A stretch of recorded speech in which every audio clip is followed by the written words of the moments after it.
اور یہ بات کہنے لگی کہ میرے پاس کچھ سونے کی اشرفیات تھی جو کہ میں نے حج کی ادائیگی کے لیے رکھی تھی، اور میرے پاس صرف اتنا ہی تھا۔ اب میں کیا کروں گی؟ اب میرے پاس تو کچھ بھی نہیں بچا۔ تو یہ بات سننے کے بعد سارے قافلے والے جو تھے وہ بڑے حیران ہوئے اور فوراً ہی یہ بات کہنے لگے کہ اگر کسی قافلے والے نے لیا ہوگا تو ہم اس کی تلاشی لیتے ہیں۔ ایسے وقت میں جتنے بھی قافلے والے تھے ان سبھی کی تلاشی لی گئی، لیکن کسی کے پاس بھی وہ اشرفی کی تھیلی نہیں ملی۔ تو میرے پیارے دوستو، جتنے بھی قافلے والے تھے وہ اس عورت کے پاس آئے اور آ کر بولنے لگے کہ تمام جتنے بھی قافلے والے تھے ہم نے سبھی کی تلاشی لے لی، لیکن تمہاری اشرفی کی تھیلی نہیں ملی۔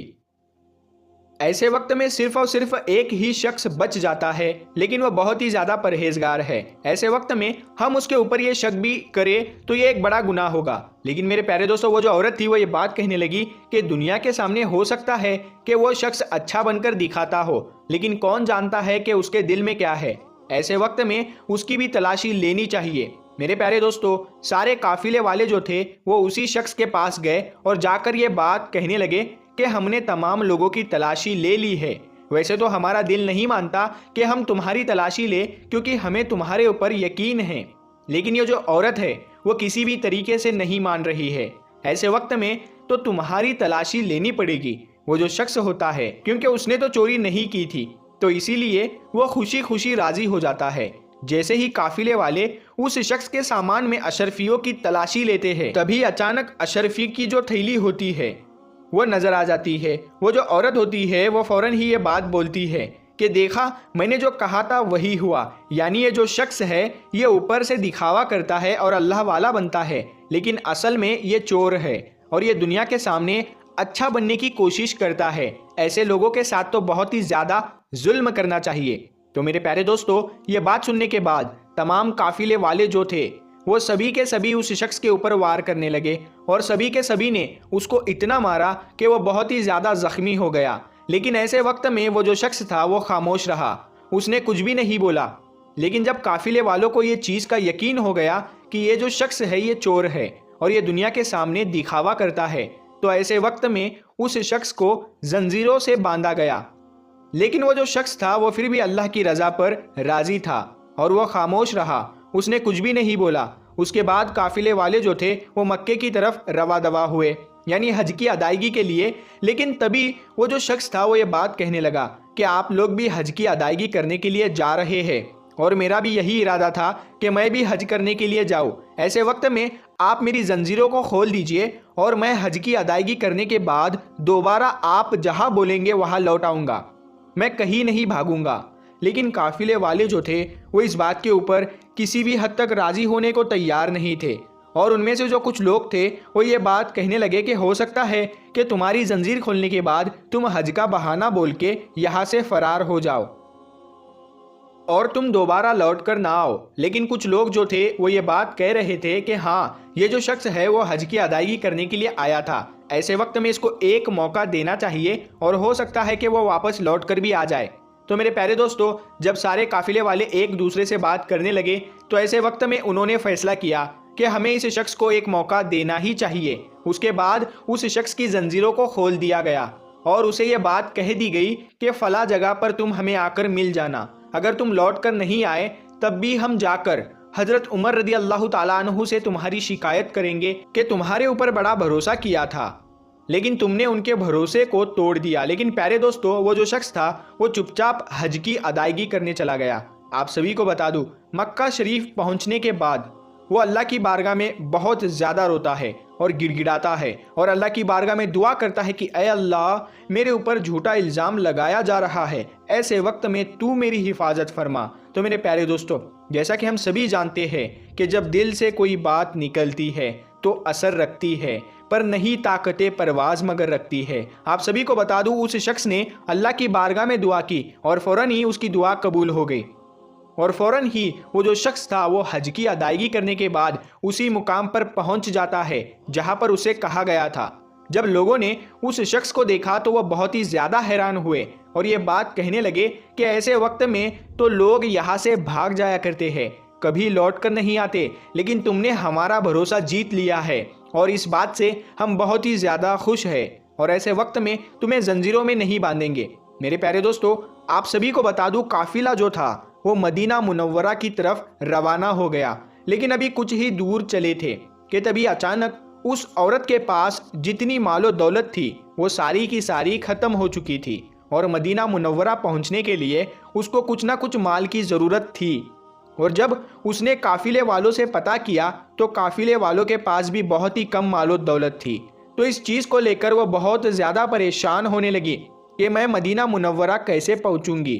تو ایسے وقت میں اس کے ذہن میں یہ خیال آیا کہ جب اب کسی جگہ پر قافلہ رکے گا تو ایسے وقت میں کسی گاؤں کے اندر جا کر میں مدد مانگوں گی، ہو سکتا ہے کہ کوئی میری مدد کر دے۔ آپ سبھی کو بتا دوں سفر کے دوران ایک جگہ پر قافلہ رکا، اور ایسے وقت میں موقع پاتے ہی وہ جو عورت وہ ایک گاؤں کے اندر پہنچ گئی، اور وہاں پہنچنے کے بعد وہ لوگوں سے مدد مانگنے لگی، لیکن کوئی بھی مدد کرنے کو تیار نہیں تھا۔ ایسے وقت میں ایک شخص نظر آیا اور وہ یہ بات کہنے لگا کہ میں تمہاری مدد کروں گا، لیکن اس کے بدلے مجھے کچھ چاہیے۔ تو وہ جو عورت تھی وہ یہ بات کہنے لگی کہ اگر میرے پاس کچھ ہوتا تو میں تمہارے پاس کیوں مانگنے کے لیے آتی۔ تو یہ بات سننے کے بعد وہ جو شخص تھا وہ یہ بات کہنے لگا کہ چاہے کچھ بھی ہو جائے بدلے میں مجھے کچھ نہ کچھ تو چاہیے۔ تو یہ بات سننے کے بعد وہ جو عورت ہوتی ہے فوراً ہی یہ بات کہنے لگتی ہے کہ میں تمہارے حق میں دعا کروں گی اور انشاءاللہ تعالی اللہ تمہیں اس کا اجر دے گا۔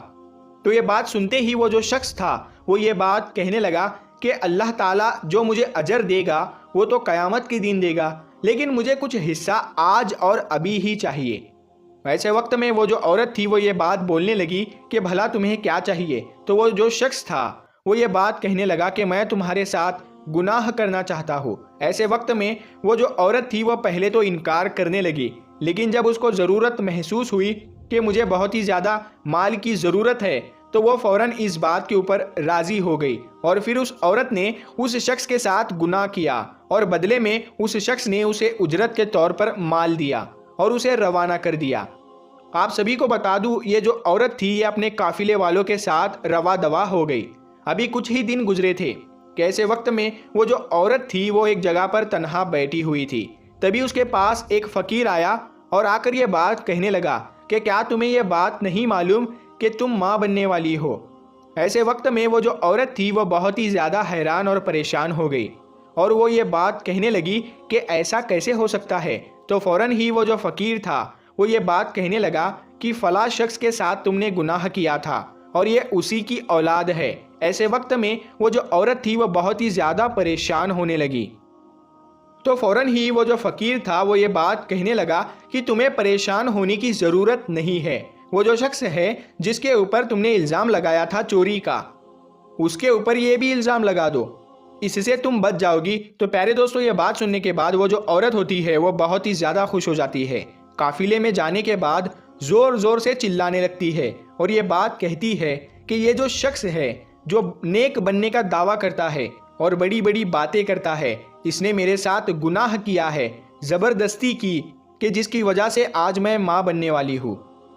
میں نے یہ بات اس لیے ظاہر نہیں کی تھی کیونکہ مجھے شرمندگی محسوس ہوتی تھی، لیکن آج مجھے یہ بات معلوم پڑی ہے کہ میں ماں بننے والی ہوں۔ ایسے وقت میں مجھے سے یہ بات چھپی نہیں اور یہ بات میں نے قافلے والوں کو بتا دی۔ تو یہ بات سنتے ہی قافلے والے جو تھے وہ فوراً ہی بہت ہی زیادہ غصے میں آ گئے، اور فوراً ہی غصے میں آنے کے بعد اس شخص کے اوپر غصہ اتارنے لگے۔ آپ سبھی کو بتا دوں وہ شخص جو تھا وہ بہت ہی زیادہ پہلے سے ہی زخمی تھا، لیکن جب دوسری مرتبہ اس کے اوپر وار کیا تو وہ اور زیادہ زخمی ہو گیا۔ لیکن ایسے وقت میں وہ جو شخص تھا وہ خاموش رہا، اس نے کچھ بھی نہیں بولا کیونکہ اس کو اللہ کی ذات پر یقین تھا۔ آپ سبھی کو بتا دوں قافلے والے دل ہی دل میں یہ سوچتے ہوئے جا رہے تھے کہ حضرت عمر رضی اللہ تعالیٰ عنہ اس کی کتنی زیادہ عزت کرتے تھے، کتنا اس کو نیک سمجھتے تھے، لیکن یہ تو بہت ہی زیادہ غلط انسان نکلا۔ ایسے وقت میں حضرت عمر رضی اللہ تعالیٰ عنہ کا دل ٹوٹ جائے گا اور ضرور کوئی نہ کوئی اسے بڑی سے بڑی سزا سنائیں گے۔ تو میرے پیارے دوستو وہ قافلہ جب مدینہ منورہ پہنچ گیا تو ایسے وقت میں حضرت عمر رضی اللہ تعالیٰ عنہ کے سامنے یہ ساری باتیں رکھی گئی کہ کس طریقے سے اس شخص نے اس عورت کے اشرفیوں کو بھی چرا لیا تھا اور ساتھ ہی ساتھ زبردستی اس عورت کے ساتھ گناہ بھی کیا۔ تو یہ بات سنتے ہی حضرت عمر رضی اللہ تعالیٰ عنہ کو بڑا جلال آیا اور یہ بات کہنے لگے کہ میں تجھے تو بہت ہی نیک مانتا تھا، اچھا انسان مانتا تھا، لیکن تو اندر سے کچھ اور ہے اور باہر سے کچھ اور ہے۔ ایسے وقت میں تجھے کڑی سے کڑی سزا سنانی چاہیے۔ تو میرے پیارے دوستو، ابھی حضرت عمر رضی اللہ تعالیٰ عنہ ابھی کوئی فیصلہ کرنے ہی والے تھے کہ تبھی وہاں پر حضرت علی شیر خدا رضی اللہ تعالیٰ عنہ تشریف فرما ہوئے اور آ کر یہ بات کہنے لگے کہ یہ جو عورت ہے جو یہ بات کہتی ہے وہ ساری کی ساری باتیں جھوٹ بول رہی ہے، یعنی یہ جو شخص ہے وہ نیک ہے اور اس نے اس عورت کی کوئی اشرفیہ نہیں چرائی تھی اور نہ ہی اس عورت کے ساتھ زنا کیا تھا۔ تو یہ بات سننے کے بعد وہ جو عورت تھی وہ یہ بات کہنے لگی کہ یہ بات آپ ایسے کیسے کہہ سکتے ہیں، جبکہ پورے قافلے والوں نے اس چیز کو دیکھا ہے۔ تو یہ بات سننے کے بعد حضرت علی رضی اللہ تعالیٰ عنہ نے بات کہی کہ اگر ذرا بھی جھوٹ بولا تو اس کا بڑا ہی برا انجام تجھے دیکھنے کو ملے گا۔ تو مجھے یہ بات بتا کہ فلاں جگہ پر تو نے اس شخص سے یہ بات نہیں کی تھی کہ میں تمہارے ساتھ گناہ کرنا چاہتی ہوں؟ تو اس شخص نے منع کر دیا تھا۔ وہ جو عورت تھی وہ بہت ہی زیادہ ڈر کے مارے کانپنے لگی اور فوراً ہی یہ بات کہنے لگی کہ ہاں میں نے یہ بات کہی تھی۔ تو اس کے بعد حضرت علی رضی اللہ تعالیٰ عنہ نے یہ بات کہی اور پھر جب اس شخص نے گناہ کرنے سے منع کر دیا تو ایسے وقت میں تو نے اسے دھمکی دی تھی یا نہیں دی تھی کہ میں تجھے بدنام کر دوں گی؟ تو وہ جو عورت تھی وہ ڈر اور خوف کی وجہ سے سچ سچ بتانے لگی اور یہاں تک کہ حضرت علی رضی اللہ تعالیٰ عنہ نے پورا واقعہ سنا دیا۔ تو میرے پیارے دوستو، وہ جو عورت تھی وہ ہر بات کے اوپر راضی ہو گئی اور اس نے اپنی غلطی کو مان لیا، لیکن باقی جتنے بھی لوگ وہاں موجود تھے وہ یہ بات کہنے لگے ہم تو یہ سوچ رہے تھے کہ یہ جو شخص ہے یہ غلط ہے، لیکن اصل میں تو یہ عورت غلط ہے، اس کو کیا سزا ملنی چاہیے؟ تو ایسے وقت میں حضرت علی رضی اللہ تعالیٰ عنہ نے فرمایا کہ فلاں قبرستان میں اسے لے جاؤ اور وہاں گڈھا کھودنے کے بعد اس کا آدھا جسم وہ گڈھے کے اندر رکھو اور آدھا جسم جو ہے وہ گڈھے سے باہر رکھو اور اس کے بعد اس کے اوپر مٹی ڈال دو۔ تو میرے پیارے دوستو ویسا ہی کیا گیا اور اس کے بعد وہ جو عورت تھی وہ ہلاک ہو گئی۔ لیکن باقی صحابی اکرام جتنے بھی یہ وہاں موجود تھے وہ یہ بات کہنے لگے کہ آپ کو یہ ساری باتیں کیسے معلوم ہوئی، یعنی پورا واقعہ جو تھا وہ ہو بہو آپ نے سارا کیسے بتا دیا؟ تو اس بات کے اوپر حضرت علی رضی اللہ تعالیٰ عنہ فرمانے لگے کہ اللہ نے میری نظروں کے سامنے پورا واقعہ پیش کر دیا تاکہ یہ جو بے قصور ہے یہ کسی بھی طریقے سے رسوا نہ ہو جائے، اللہ اس بے قصور سے راضی ہے۔ تو میرے پیارے دوستو، اسی حوالے سے ہمیں یہ بات معلوم پڑتی ہے کہ جب کوئی بندہ اللہ کی بارگاہ میں دعا کرتا ہے تو ایسے وقت میں اللہ ضرور اس دعا کو قبول فرماتا ہے، بس شرط یہ ہے کہ جو دعا ہے وہ جائز ہونی چاہیے۔ تو میرے پیارے دوستو سوچئے اس چیز کو کہ جب غلاموں کا یہ عالم ہے کہ اللہ تعالیٰ سارا واقعہ آنکھوں کے سامنے پیش کر دیتا ہے اور انہیں ایسے نظر آتا ہے جیسا ان کے آنکھوں کے سامنے ہو رہا ہو، تو سوچئے اس چیز کو کہ پیارے آقا صلی اللہ تعالی علیہ وسلم کی کیا شان ہوگی، سبحان اللہ، ان کا کیا مرتبہ ہوگا، سبحان اللہ۔ میرے پیارے دوستو، آپ کو یہ واقعہ کیسا لگا ہمیں کمنٹ میں ضرور بتائیں اور اس ویڈیو کو زیادہ سے زیادہ شیئر کریں، اور آپ کو یہ ویڈیو پسند آئی ہے تو اس ویڈیو کو لائک ضرور کریں۔ اگر آپ ہمارے چینل پہ پہلی بار آئے ہو تو چینل کو سبسکرائب بھی کر لیں۔ ہم ملتے ہیں پھر ایک نئی ویڈیو کے ساتھ، تب تک کے لیے السلام علیکم۔